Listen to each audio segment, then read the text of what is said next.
Hola mis valientes, hoy vamos a hablar sobre el amor, la pareja y las almas gemelas. Muchos de nosotros pasamos parte de nuestra vida buscando a la pareja perfecta, pero ¿qué pasa cuando realmente encontramos a alguien? ¿Cómo saber si es la persona adecuada para pasar el resto de nuestra vida? ¿Empezar una relación con esa persona es la opción correcta? Aunque la compatibilidad no garantiza una relación estable y duradera, varios estudios demuestran que sí está directamente relacionada con la calidad y la satisfacción de nuestras relaciones.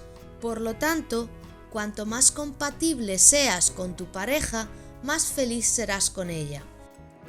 Todos tenemos nuestras propias ideas sobre las cualidades y los rasgos que deberían tener esa alma gemela, pero pocas veces encontramos a alguien que sea la pareja perfecta. En lugar de ello, aprendemos a amar a las personas a pesar de sus defectos e imperfecciones. Sin embargo, puede ser difícil discernir cuando las diferencias normales que existen en cualquier relación sana se convierten en signos inequívocos de incompatibilidad. Aquí van 7 señales que te ayudarán a saber que no estáis hechos el uno para el otro. Primera, no os entendéis. Desde el primer momento esto te puede decir mucho sobre la buena sintonía que hacéis tu pareja y tú. Si te cuesta entender lo que siente, lo que piensa o lo que necesita, puede que no sea la persona adecuada para ti y viceversa. Es mejor estar con alguien con quien puedas estar en sintonía. Alguien que capte y entienda tus señales no verbales, que pueda discernir tu tono de voz y captar lo que le quieres decir. De lo contrario, la falta de comunicación y los malentendidos dañarán la relación. Segundo, sois demasiado diferentes el uno del otro. Aunque técnicamente es cierto que los polos opuestos se atraen, toda pareja sólida y sana debería compartir algunas similitudes con su pareja.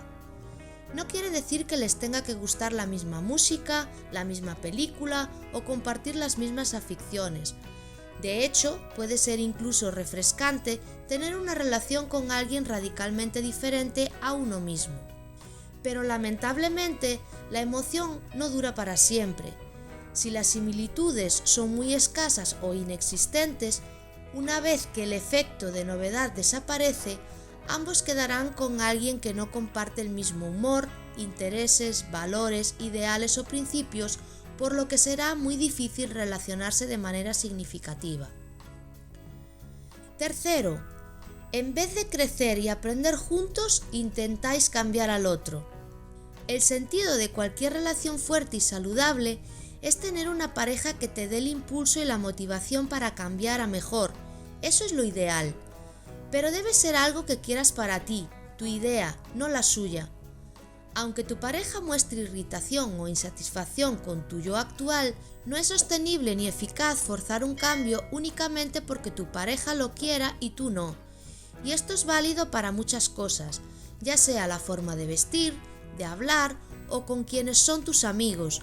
Solo tú tienes derecho a decidir quién quieres ser. Si no te sientes cómodo mostrando tus verdaderos colores a tu pareja, aunque sea en privado, es una señal de alarma. Cuarto, hay discusiones constantes o muy frecuentes. Es perfectamente normal y saludable estar en desacuerdo con tu pareja sobre algo, especialmente si es algo importante para los dos. Al fin y al cabo, no queremos ni necesitamos un clon de nosotros. Sin embargo, los desacuerdos se convierten en un problema cuando las discusiones son constantes y por las cosas más insignificantes, y aún peor si las peleas son sucias, con gritos, insultos, humillaciones, rencores y con chantaje emocional. Nunca es buena una relación que tiende a sacar lo peor de ti. Quinto, consigues la paz evitando los problemas. Todo es cuestión de moderación, si bien es cierto que las peleas constantes no son lo ideal. Tampoco es bueno para una pareja estar siempre de acuerdo en todo. Hay que ser honesto y comunicarse abiertamente con el otro sobre lo que se siente, incluso si no está de acuerdo con la otra persona.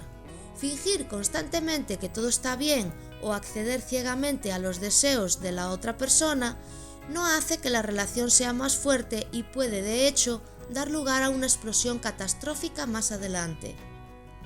El conflicto puede ser un acontecimiento positivo para la creación de vínculos si se puede dar y tomar de forma constructiva, ya que promueve el crecimiento personal y una comprensión mutua más profunda. Sexto, la relación está aislada de los demás. Cuando sales con tu pareja, ¿casi siempre vais solos, sin amigos o grupo? ¿Nunca pasáis tiempo con amigos? ¿Conoces a sus amigos?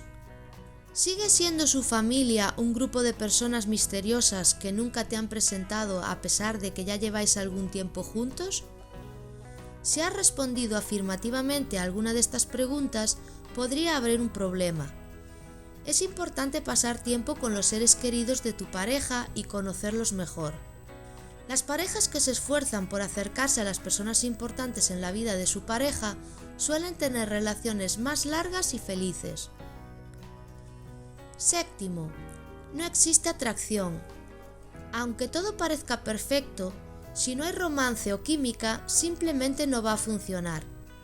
Sin atracción, puedes tener un mejor amigo, pero no necesariamente una pareja.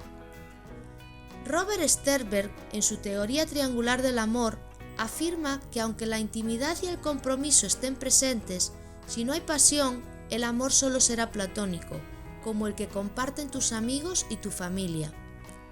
No existe la relación perfecta. Todo el mundo tiene dudas o desacuerdos con la persona que ama, y una relación fuerte y sana requiere esfuerzo continuo, dedicación y también tiempo para que crezca. Lo importante es encontrar a esa persona que para ti merece la pena.